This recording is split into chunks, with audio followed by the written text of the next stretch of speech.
The revert उम्रा यानी आरन बचपन से एक हिंदू थे जो मंदिर जाते, माथे पे टीका लगाते। लेकिन आज टोपी लगाना, थोप पहनना, मक्का जाना, ये सब उनके लिए अनइमेजिनेबल था। मुस्लिम बनना सिर्फ एक सिंपल डिसीजन नहीं थी, बल्कि उनकी लाइफ का एक बहुत बड़ा सैक्रिफाइस था। जैसे टीवी सिटकॉम्स के कूल किड्स को फॉलो करते, उनकी तरह क्लास क्लाउन बनना, लड़कियों का अटेंशन पाना, यही सब चाहते थे। सालों तक वो अपना ऑथेंटिक सेल्फ नहीं रहे, दिखावा करते रहे। इस फेक पर्सनैलिटी के चक्कर में उनकी लाइफ में बहुत हार्डशिप्स आई और सिली मिस्टेक्स में फंस गए। एक ऐसी सिली मिस्टेक आई जिसने उनकी लाइफ के बारे में सोचने पर मजबूर कर दिया।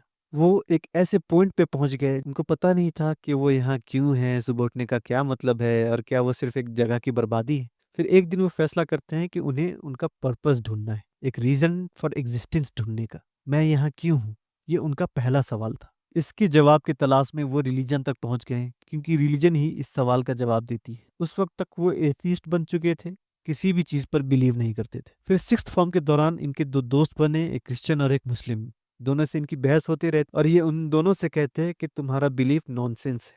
फिर एक दिन उनके मुस्लिम फ्रेंड ने एक किताब दी और कहा, इसको पढ़ो, फिर देखो कि क्या तुम इसको रिफ्यूट कर सकते हो, ये गॉड के एग्जिस्टेंस को रिफ्यूट कर सकते हो। उस किताब का नाम थोड़ा अजीब है, the man in the red underpants. किताब को पढ़ने के बाद नतीजा निकला कि गॉड होना ही चाहिए, अल्लाह होना ही चाहिए। अभी तक इस्लाम को सच तो नहीं माना, लेकिन उनको फील हो रहा था कि उनकी रिसर्च उनको इस्लाम तक ही लेकर जाएगी। उन्होंने क्रिश्चियनिटी भी एक्सप्लोर करी, लेकिन वहां पर बस एक ही जवाब मिलता, बस फेथ रख लो, बस फेथ रख लो।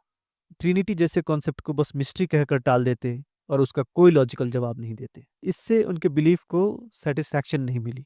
वो कहते हैं कि अगर ब्लाइंड फेथ ही चाहिए, तो मैं कोई भी बुक जैसे डोरा दी एक्सप्लोरर को ही गॉड की तरफ से कहकर उसको फेथ मान सकता हूँ। फिर वो समझ गए कि क्रिश्चियनिटी ट्रुथ नहीं है। फिर उन्होंने इस्लामिक प्रैक्टिसेस शुरू कर दी, नमाज पढ़ना शुरू किया, मस्जिद जाने लगे। नमाज ने फिर उनके दिल को ऐसा सुकून दिया कि वो अंदर से पीसफुल और ट्रैंक्विल महसूस करने लगे। वो सोचते कि भले वो मुसलमान बने या ना बने, लेकिन वो नमाज नहीं छोड़ेंगे। हर क्वेश्चन का सेटिस्फैक्ट्री जवाब मिलने लगा। कुरान, प्रोफेट सल्लल्लाहु अलैहि वसल्लम की ज़िंदगी, ये सब परफेक्ट सेंस बनाती।